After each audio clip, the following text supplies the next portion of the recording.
Crusoe in England by Elizabeth Bishop. New volcano has erupted, the papers say, and last week I was reading where some ship saw an island being born. At first, a breath of steam 10 miles away, and then a black flag, basalt probably, rose in the mate's binoculars and caught on the horizon like a fly. They named it, but my poor old island's still unrediscovered, unrenameable. None of the books has ever got it right. Well, I have 52 miserable small volcanoes I could climb, with a few slippery strides, volcanoes dead as ash heaps.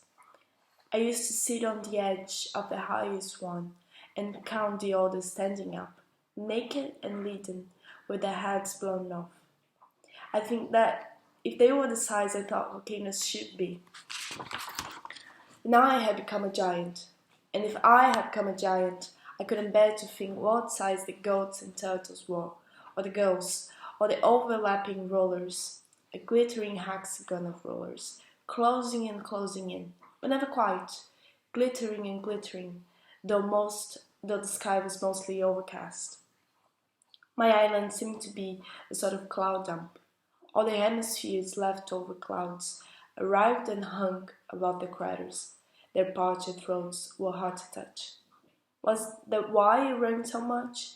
And why sometimes the whole place hissed?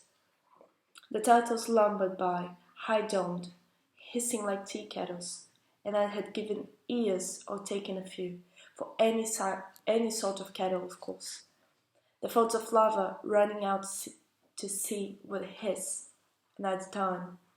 And then there proved to be more turtles. The beaches were all lava, variegated, black, red, and white, and grey. The marble colors made a fine display. And I had water sprouts. Oh, half a dozen at a time, far out. They'd come and go, advancing and retreating. Their heads in cloud, their feet in moving patches of scuffed up white. Glass chimneys, flexible, attenuated, sacerdotal beams of glass. I watched the water spiral up in them like smoke. Beautiful, yes, but not much company. I often gave way to self-pity. Do I deserve this? I suppose I must. I wouldn't be here otherwise. Was there a moment when I actually chose this? I don't remember, but it could have been. What's wrong about self-pity anyway? With my legs dangling down familiarly over a crater's edge, I told myself, pity should begin at home. So the more pity I felt, the more I felt at home.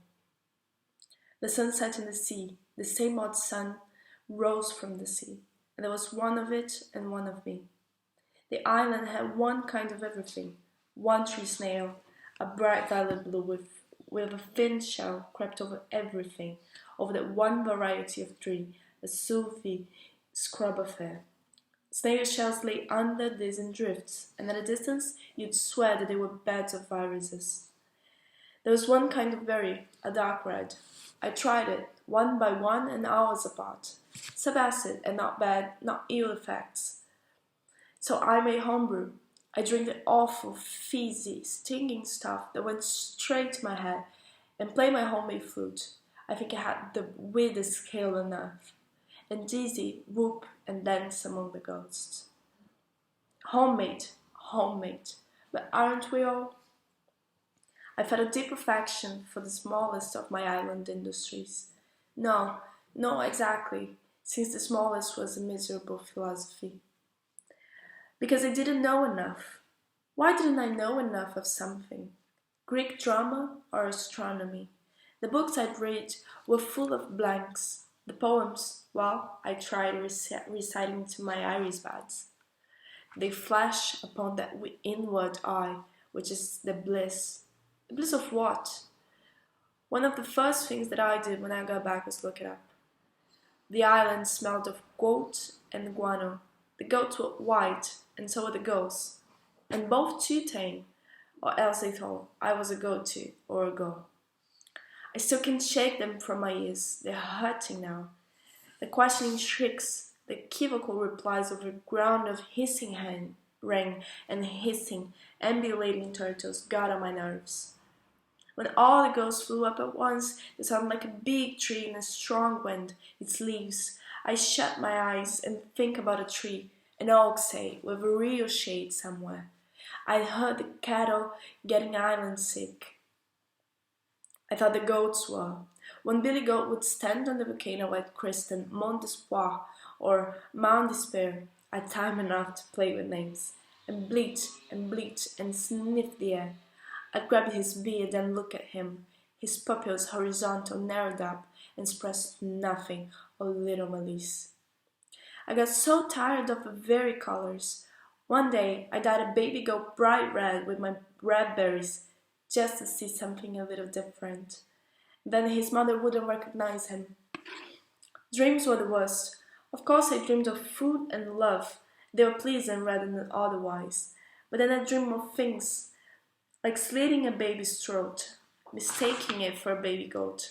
I'd have nightmares of all the islands, stretching away from mine, infinities of islands, islands spawning islands, like frogs' eggs turning into polywogs of islands, knowing that I had to live on each and every one eventually, for ages, registering their flora, their fauna, their geography. Just when I thought I couldn't stand it any minute longer, Friday came. Accounts of that have everything gone wrong. Friday was nice. Friday was nice, and we were friends. If only he had been a woman. I wanted to propagate my kind, and so did he, I think, poor boy. He'd pet the baby goat sometimes, and race with them or carry one around. Pretty to watch, he had a pretty body. And then, one day they came and took us off.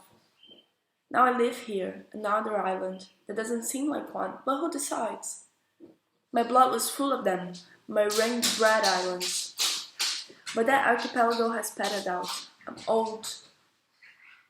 I'm bored too, drinking my real tea, surrounded by uninteresting lumber.